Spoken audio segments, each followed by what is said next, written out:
নমস্কাৰ আপোনালোক সকলোকে পুনৰবাৰ স্বাগতম জনাইছো মই মজিদ বন্ধুসকল পলকতে চাওক আজি সন্ধিয়াৰ 7টা গুৰুত্বপূৰ্ণ খবৰ প্ৰথমটো খবৰ ৰেচন কাৰ্ডৰ হিতাধিকাৰীৰ বাবে ডাঙৰ খবৰ শীঘ্ৰে আপুনি সম্পন্ন কৰক ইকেৱাইচি পৰীক্ষণ ৰেচন কাৰ্ডৰ হিতাধিকাৰীৰ বাবে বাধ্যতামূলক কৰা হৈছে ইকেৱাইচি পৰীক্ষণ কেনেকৈ কৰিব ৰেচন কাৰ্ডৰ ইকেৱাইচি পৰীক্ষণ চাও আহক ৰেচন কাৰ্ডৰ হিতাধিকাৰীৰ বাবে ডাঙৰ খবৰ আপুনি শীঘ্ৰে সম্পন্ন কৰক ইকেৱাইচি পৰীক্ষণ খাদ্য ৰাজহুৱা বিতৰণ আৰু গ্ৰাহক পৰিক্ৰমা বিভাগে জাৰি কৰিছে জাননী 15 জুনৰ পৰা 25 জুনৰ ভিতৰত আপুনি সম্পন্ন কৰক ইকেৱাইচি পৰীক্ষণ ইকেৱাইচিৰ বাবে প্ৰশাসনে গ্ৰহণ কৰিছে বিশেষ পৰীক্ষণৰ কাৰ্যসূচী খাদ্য সুৰক্ষা আইনৰ অধীনৰ প্ৰকৃত হিতাধিকাৰীৰ প্ৰমাণীকৰণৰ অৰ্থে এই কাৰ্যসূচী হাতত লোৱা হৈছে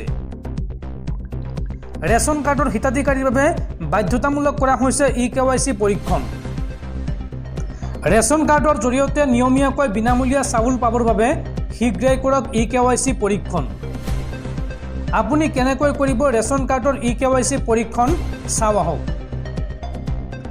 ৰেচন কাৰ্ডৰ ইকেৱাইচি পৰীক্ষণ কৰিবলৈ হিতাধিকাৰীসকলে যাব লাগিব সংশ্লিষ্ট সুলভ মূল্যৰ দোকানলৈ অৰ্থাৎ আপুনি যিখন সুলভ মূল্যৰ দোকানৰ পৰা ৰেচনৰ সামগ্ৰী ক্ৰয় কৰে সেই দোকানত গ'লেই আপুনি ইকেৱাইচি পৰীক্ষণ কৰিব পাৰিব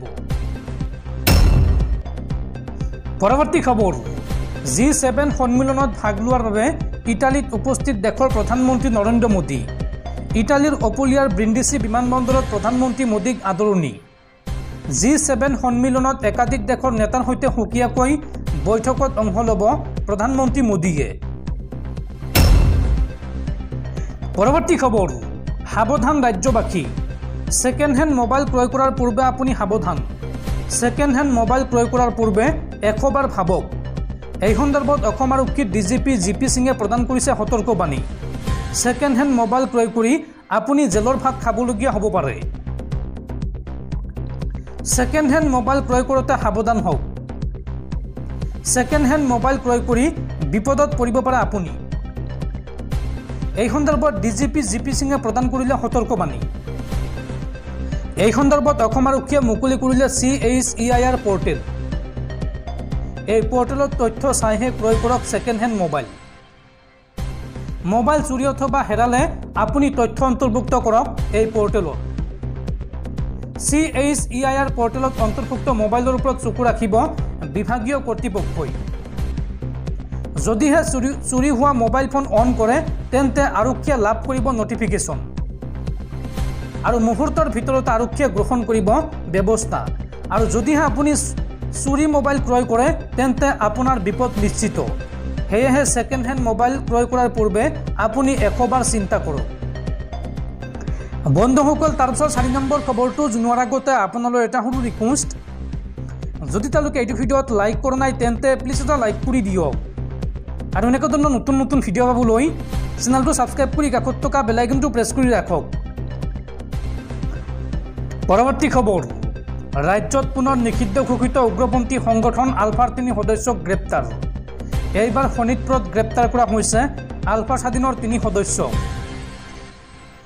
শুকুৰবাৰে শোণিতপুৰ জিলাত ধন দাবীৰ অভিযোগত এগৰাকী মহিলাসহ 3 গৰাকী আলফা স্বাধীনৰ সদস্যক অসম আৰক্ষীয়ে গ্ৰেপ্তাৰ কৰিছে গোপন সূত্ৰৰ ভিত্তিত মিছন চাৰিআলিত এজন ব্যৱসায়িক ধন দাবী কৰাৰ সময়তে আৰক্ষীয়ে 3 জনকে গ্ৰেপ্তাৰ কৰে আৰক্ষীয়ে গ্ৰেপ্তাৰ কৰা ধৃত লোককেইজন হৈছে ক্ৰমে সঞ্জীৱ বৰুৱা ওৰফে গজেন্দ্ৰ অসম আৰু তেখেতৰ পত্নী বেংডাং জংহিলা আৰু ভৱেশ কলিতা উল্লেখযোগ্য যে 2009 চনত নিষিদ্ধ ঘোষিত সংগঠনটোত যোগদান কৰিছিল সঞ্জীৱ বৰুৱা আৰু ভৱেশ কলিতাই আৰু এই দুজনকে 2016 আৰু 2023 চনত গ্ৰেপ্তাৰ কৰা হৈছিল যদিও পিছত জামিনত মুকলি কৰি দিয়া হৈছিল পৰৱৰ্তী খবৰ কুৱেটৰ পৰা স্বদেশলৈ অনা হ'ব অগ্নিকাণ্ডত নিহত ভাৰতীয়সকলৰ মৃতদেহ এই সন্দৰ্ভত বৃহৎ সিদ্ধান্ত গ্ৰহণ কৰিছে ভাৰত চৰকাৰে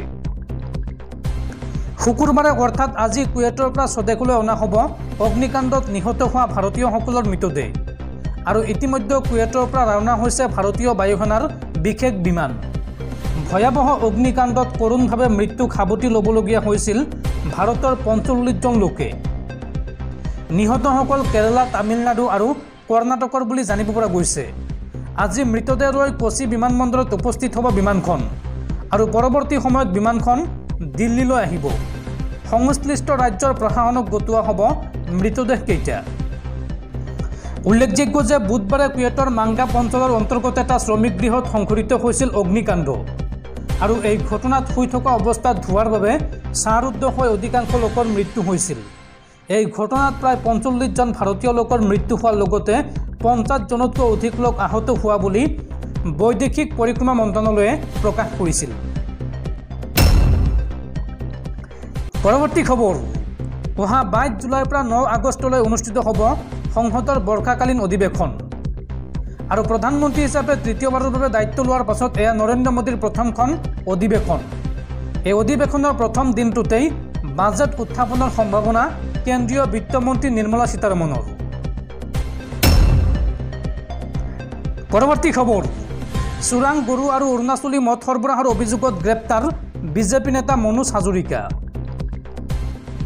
শিৱসাগৰ আৰক্ষীৰ হাতত গ্ৰেপ্তাৰ হ'ল বিজেপিৰ প্ৰাক্তন ৰাজ্যিক কাৰ্যনিৰ্বাহক সদস্য মনোজ হাজৰিকা। উল্লেখযোগ্য যে যোৱা ৫ মে'ত শিৱসাগৰ জিলাৰ ডিমৰ ৩৭ নং ৰাষ্ট্ৰীয় ঘাইপথত আৰক্ষীয়ে জব্দ কৰিছিল অৰুণাচলী সুৰাৱৰ্তী এখন ট্ৰাক। সেই সুৰা সৰবৰাহৰ লগত মনোজ হাজৰিকা জড়িত থকাৰ অভিযোগ উত্থাপন হৈছিল। সেই গোচৰত ডিমু আৰক্ষীয়ে মনোজ হাজৰিকাক গ্ৰেপ্তাৰ কৰিছিল যদিও জামিন লাভ কৰে। কিন্তু ইয়াৰ পূৰ্বে চোৰাং গৰু সৰবৰাহৰ এটা গোচৰ ৰুজু হৈ আছিল বিজেপি নেতাজনৰ বিৰুদ্ধে। সেই গোচৰতে আৰক্ষীয়ে পুনৰ গ্ৰেপ্তাৰ কৰিছে নেতাগৰাকীক। জানিব পৰা মতে ভাৰতীয় দণ্ডবিধিৰ ৩৭৯ নং ধাৰাত বিজেপিৰ নেতাগৰাকীক গ্ৰেপ্তাৰ কৰা হৈছে। ইফালে এই গোচৰ ৰুজু হোৱাৰ পিছতে বিজেপিৰ সকলো দায়িত্বৰ পৰা নেতাগৰাকীক অব্যাহতি দিয়া হৈছে। পৰৱৰ্তী খবৰ, গুৱাহাটী মহানগৰীত পুনৰ ভয়ংকৰ ঘটনা। এইবাৰ গুৱাহাটী মহানগৰীৰ মাজমজিয়াত গ্ৰেপ্তাৰ কৰা হ'ল এগৰাকী কুকি উগ্ৰপন্থীক। STFৰ অভিযানকালত গ্ৰেপ্তাৰ কৰা হৈছে মণিপুৰৰ উগ্ৰপন্থীজনক। আৰক্ষীয়ে সম্প্ৰতি গোপন স্থানত জেৰা কৰি আছে উগ্ৰপন্থীজনক। এই পৰ্যন্ত অধিক তথ্য প্ৰকাশ কৰা নাই অসম আৰক্ষীয়ে। পৰৱৰ্তী খবৰ, নাবালিকাক যৌন নিৰ্যাতন চলাই এইবাৰ বিপদত পৰিছে প্ৰাক্তন মুখ্যমন্ত্ৰী তথা জ্যেষ্ঠ বিজেপি নেতা বি.এছ. য়েডিয়ুৰাপ্পা। বি.এছ. য়েডিয়ুৰাপ্পাৰ বিৰুদ্ধে জামিনবিহীন গ্ৰেপ্তাৰী পৰোৱানা জাৰি। কৰ্ণাটকৰ প্ৰাক্তন মুখ্যমন্ত্ৰী তথা বিজেপি নেতা বি.এছ. য়েডিয়ুৰাপ্পাৰ বিৰুদ্ধে নাবালিকাক যৌন নিৰ্যাতন চলোৱাৰ অভিযোগ উত্থাপন হৈছে। পক্সো আইনৰ অধীনত ইতিমধ্যে এটা গোচৰ ৰুজু কৰা হৈছে। এতিয়া বেংগালুৰু আদালতে য়েডিয়ুৰাপ্পাৰ বিৰুদ্ধে জামিনবিহীন গ্ৰেপ্তাৰী পৰোৱানা জাৰি কৰিছে। স্বাভাৱিকতে এই গোচৰত বিজেপিৰ জ্যেষ্ঠ নেতাজনৰ চাপ বৃদ্ধি পাইছে। এগৰাকী ১৭ বছৰীয়া নাবালিকাৰ মাতৃয়ে নিজৰ কন্যাক ধৰ্ষণ কৰাৰ অভিযোগ উত্থাপন কৰিছিল আৰু সেই ঘটনাৰ অভিযুক্তৰ শাস্তি আৰু ন্যায় ৰখাৰ দাবীত কন্যাৰ সৈতে য়েডিয়ুৰাপ্পাৰ ওচৰলৈ গৈছিল। কিন্তু প্ৰাক্তন মুখ্যমন্ত্ৰীজনে সহায় কৰাৰ পৰিৱৰ্তে ধৰ্ষিতাক যৌন নিৰ্যাতন চলাইছিল। মহিলাগৰাকীৰ অভিযোগৰ খবৰ পোহৰলৈ অহাৰ লগে লগে দক্ষিণৰ ৰাজনীতিত হুলস্থুলৰ সৃষ্টি হয়। ইতিমধ্যে CIDয়ে এই যৌন নিৰ্যাতনৰ গোচৰৰ তদন্ত চলাই আছে। বি.এছ. য়েডিয়ুৰাপ্পাকো সোধা পোছাৰ বাবে মাতে যদিও কিন্তু সেই চমনৰ কোনো উত্তৰ নিদি আৰু কিছু সময় বিচাৰে। আৰু এতিয়া য়েডিয়ুৰাপ্পা বেংগালুৰুত নাই। যেতিয়া তেওঁৰ বিৰুদ্ধে গ্ৰেপ্তাৰী পৰোৱানা জাৰি কৰা হৈছে, তেওঁ বৰ্তমান দিল্লীত আছে। তেওঁৰ ঘনিষ্ঠ সূত্ৰৰ মতে বেংগালুৰুলৈ উভতি অহাৰ পাছত য়েডিয়ুৰাপ্পাই তদন্ত প্ৰক্ৰিয়াত যোগদান কৰিব। ৰাজ্যৰ গৃহমন্ত্ৰীগৰাকীয়ে এই সন্দৰ্ভত কয় যে CIDয়ে তদন্ত কৰি আছে। প্ৰয়োজন হ'লে য়েডিয়ুৰাপ্পাক গ্ৰেপ্তাৰ কৰা হ'ব পাৰে। য়েডিয়ুৰাপ্পাৰ বিৰুদ্ধে মহিলাগৰাকীৰ মূল অভিযোগ হৈছে ছোৱালীজনীৰ ধৰ্ষণৰ গোচৰত এখন কমিটি গঠন কৰি তদন্ত কৰিব লাগে। এই বুলি দাবী লৈ য়েডিয়ুৰাপ্পাৰ ওচৰলৈ গৈছিল। কিন্তু প্ৰাক্তন মুখ্যমন্ত্ৰীগৰাকীয়ে তেওঁৰ কথা শুনি ছোৱালীজনীক কাষৰ কোঠালৈ লৈ গৈ দুৱাৰখন বন্ধ কৰি দিলে। অন্ততঃ 5 মিনিট ইহঁত ভিতৰত আছিল। ঘৰৰ পৰা ওলাই অহাৰ পাছত যেতিয়া য়েডিয়ুৰাপ্পাক জেৰা কৰা হ'ল, তেতিয়া তেওঁ ক'লে যে তেওঁ নাবালিকাগৰাকীক সঁচাকৈয়ে ধৰ্ষণ কৰা হৈছে নে নাই সেয়া পৰীক্ষা কৰি আছে। একে সময়তে বিষয়টোৰ বাহিৰত কাকো নক'বলৈ নিৰ্দেশ দিলে।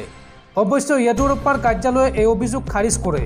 বৰঞ্চ তেওঁলোকৰ দাবী এই মহিলাগৰাকীয়ে নিজৰ কন্যাক লৈ প্ৰাক্তন মুখ্যমন্ত্ৰীগৰাকীৰ বিৰুদ্ধে 53টাকৈ গোচৰ ৰুজু কৰিছে আৰু এই সকলোবোৰ গোচৰ ভুৱা।